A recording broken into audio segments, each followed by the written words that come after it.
ఇది గతంలో ఎప్పుడు జరగలేదు, నెక్స్ట్ జరుగుతున్నటువంటి జరిగే అవకాశం కూడా లేదు. ఇది నరేంద్ర మోడీ గారి గొప్పతనం, కేంద్ర ప్రభుత్వం యొక్క గొప్పతనం. ప్రతి సంవత్సరం జాబ్ క్యాలెండర్ రిలీజ్ చేస్తూ ప్రతి సంవత్సరం కూడా కేంద్ర ప్రభుత్వంలోని ఖాళీలన్నీ పూర్తి చేస్తూ ఇవాళ ఎక్కడ పైరవులు లేకుండా, లీకేజీలు లేకుండా, అవినీతికి ఆస్కారం లేకుండా, ఎలాంటి ఆరోపణలు లేకుండా ఇవాళ నిక్కచ్చిగా, నిజాయితీగా, నిబద్దతతోని ఇవాళ దేశంలోని యువతకు 11 లక్షల మందికి యువతకు పైగా ఇవాళ ఉద్యోగాలు ఇస్తామంటే ఇవాళ సమాజం ఆలోచించాలి. తెలంగాణ రాష్ట్రంలో కూడా ఈరోజు ఇక్కడ నేను కానీ ఇలా సికింద్రాబాద్ కిషన్ రెడ్డి గారిని ఇద్దరం పాల్గొని ఇవాళ నియామక ఉత్తర్వులు ఇవ్వడం జరుగుతున్నది. ఇవాళ కష్టపడి చదువుకునే యువతకు ఒక విశ్వాసం కల్పించే విధంగా కేంద్ర ప్రభుత్వం ఇవాళ ప్రయత్నం చేస్తున్నది.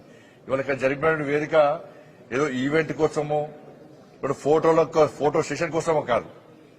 ఇవాళ ఉద్యోగాల కోసం ఎదురుస్తున్నటువంటి యువతకు ఒక భరోసా, ఒక ఆత్మ విశ్వాసం, ఒక ధైర్యాన్ని కల్పించడానికి ఈ వేదికను ఏర్పాటు చేయడం జరిగింది. కాబట్టి ఉద్యోగాలు పొందిన యువత అందరూ కూడా వారిని ప్రోత్సహించినటువంటి, కష్టపడి ప్రోత్సహించినటువంటి తల్లిదండ్రులందరూ కూడా హృదయపూర్వక ధన్యవాదాలు తెలియజేస్తున్నాం. ఇవాళ నరేంద్ర మోడీ గారి ప్రభుత్వం మీద విమర్శలు చేసేటువంటి పాలకులకు ఈరోజు ఇది హెచ్చరిక.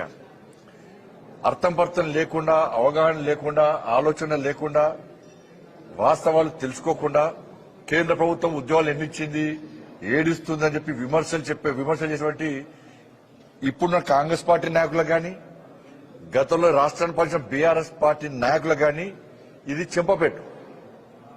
వాస్తవాలు తీసుకుని నరేంద్ర మోడీ ప్రభుత్వము ఇవాళ 11 లక్షల మందికి పైగా ఉద్యోగాలు ఇచ్చిన ఘనత మోడీ గారి ప్రభుత్వానికి. గతంలో ఇన్ని సంవత్సరాలు దేశాన్ని పాలించిన కాంగ్రెస్ పార్టీ ఒక్కరికైనా ఉద్యోగం ఇచ్చిందా? ఇటువంటి మేళాలు పెట్టిందా? ఆరోపణలు లేకుండా ఏదైనా పథకాన్ని కాంగ్రెస్ పార్టీ ప్రభుత్వం ఇన్ని సంవత్సరాల్లో అమలు చేసిందా? ఇలా 15 సంవత్సరాలు ఈ మూడో విడత ప్రభుత్వం ఏర్పడ కూడా ఇక్కడ అవినీతికి ఆస్కారం లేకుండా ఇవాళ అనేక సంక్షేమ పథకాలు అమలు చేస్తున్నాం. ఇవాళ తెలంగాణ రాష్ట్రంలో టీజీపీఎస్సీ గత ప్రభుత్వం ఏం చేసింది? ఇంటికో ఉద్యోగం అని చెప్పి ఒక్కరికి ఉద్యోగాలే వాళ్ళ కుటుంబంలో 5 ఉద్యోగాలు ఇచ్చుకున్నారు. వాళ్ళ మీద విసిగి వేస్తున్న ప్రజలు ఇలా కాంగ్రెస్ పార్టీని నమ్మి ఓట్లేస్తే 2 లక్షల మందికి ఉద్యోగాలు భర్తీ చేస్తామని చెప్పి కాంగ్రెస్ పార్టీ చెప్తే ఎంతమందికి ప్రభుత్వ ఉద్యోగాలు ఇచ్చారు? వాళ్ళు 2 లక్షల మంది ఇచ్చినట్టారు, వీళ్ళు ఇస్తూనే ఉంటామంటారు. ఎంతమందికి ఇచ్చింది ఇవాళ? కాబట్టి ఇవాళ తెలంగాణ యువతకు అప్పీల్ చేస్తున్నా, మీరు నిరాశ పడకండి, నిస్పృహ చెందకండి, అధైర్యపడకండి, భయపడకండి. ఇవాళ మీకు ఈ రాష్ట్ర ప్రభుత్వం ఉద్యోగాలు ఇవ్వకుండా కూడా ప్రతి సంవత్సరం నరేంద్ర మోడీ గారి ప్రభుత్వం రోజ్గార్ మేళా పేరుతోనే దేశంలో యువతకు ఉద్యోగాలు ఇస్తున్నాం. మీరు కష్టపడండి, మీకండగా నరేంద్ర మోడీ గారు ఉన్నారు. పూర్తి స్థాయిలో కేంద్ర ప్రభుత్వ ఉద్యోగాలు మీకు రావడానికి సిద్ధంగా ఉన్నాయి. ఇక్కడ నిరాశ పడొద్దని చెప్పి ఇలా యువతకు అప్పీల్ చేస్తా ఉన్నాను. ఇది సిట్టు విచారణ నేను రాష్ట్ర ప్రభుత్వాన్ని నిన్న కూడా విజ్ఞప్తి చేసిన. మీరు కేసీఆర్ కొడుకును దోషిగా పిలిచిర్రా అంటే వాంగ్మూలం కోసం పిలిచిర్రా? కొంపలు ముంచిందే కేసీఆర్ కొడుకు, జనాన్ని కొంపలు ముంచిందే ఆయనే. మీరు ఆయన పట్టుకొని మీరు ఏదో నోటీస్ ఇచ్చి ఆయన వాంగ్మూలం తీసుకుంటే ఇలా ప్రభుత్వాన్ని ఎట్లా నమ్ముతారు ప్రజలకి ఆలోచించండి. ఇవాళ ప్రజలు ఎట్లా నమ్ముతారు ఇవాళ ఈ ప్రభుత్వాన్ని?